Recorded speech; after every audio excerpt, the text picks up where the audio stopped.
Manipur News channel na mayambu taram uksari loina na ngasigi maru pau pijari. Ahanmada KSO yauna kuki tongan balup singna maitei singda buffer zone lansalakta ba section wa tamlakre. Kuki Student Organization KSO yauna kuki tongan balup taruk na maitei singda buffer zone lansalakta ba section wa tamlakre. Bhaskar live ki report amana hai kuki zo tribe ki lup taruk na punna thadorakwa zerol amana section wa tamladuna thangjing chingda April tha asida ching karak payaroi Government of India amasung kukizo mar purupna political settlement ama purukti phawa kukizo margi jurisdiction singda maitei amata changlak payaroi makha dana pamdaba thodok sing toktanaba amadi irang ase kansan handanaba maitei amatanaba farjo lansalakpa yaroi haina su section wa thamlakli haina report asina makha tari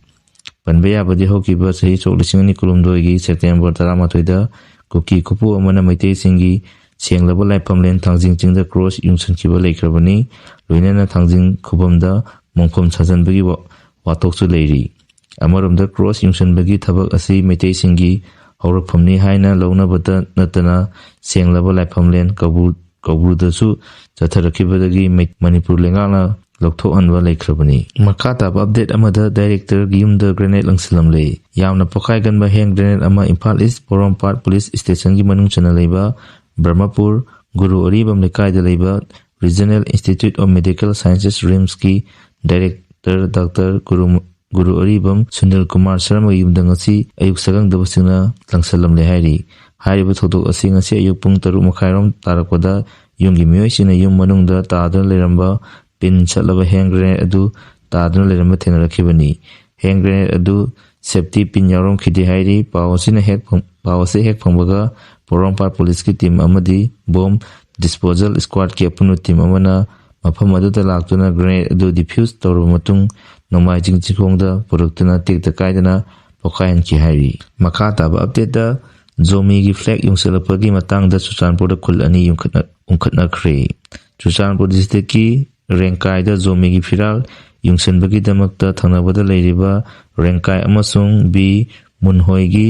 Kunja sing ngasi ungkhatnabadagi mafam aduda police na akanwa section thorang lokhat kre hairi pau gi source amana hairibadi Chuchanpur sub division gi manung chanbada leiba Kanbai Samulaman amaji Sangai Court sub division da leiba Rengkai hariba kul asida leiba zomi singna makoi gi lamni taknanaba firal yungsanki todo adubu yaningdaba oina B Munhoi gi kunja singna athingba piki nakal anima ki marakta ungkhatnabadagi mafam aduda makha dana pamdaba thodok thoktanaba police nangak senkhibani hairi makha taba update PDF ki drone yawa gari ama military junta na Waitan tanarga bom thadaduna thugai khre hairi makha taba update Saijang village da SAC na bom thadarakpada PDF mapan sikre amana aruba phibam da laikanari haina khangthak media gi report amana hairi makha taba update amada Chief Justice Rajiv Khanna na luchingba Supreme Court ki bench amana April 13 ta Wakaf Amendment Act chanabagi mayokta tharakpa petition khanaragani Supreme Court ki Chief Justice Sanjeev Khanna na luchingba Justice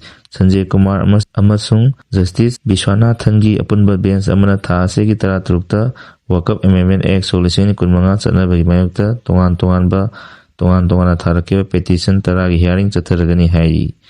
Hiramasiga mai lenana Central BJP government na Supreme Court ta kebit file tawduna karigamba case asiga mai lenana order ama phawba thokdringai case asigi hearing tawnaba appeal tawri hearing hairiba kebit asi government na High Court amasung Supreme Court animakta file tawraduna case asigi hearing tawduna order ama ta pass tawbiganu haina pressure tawri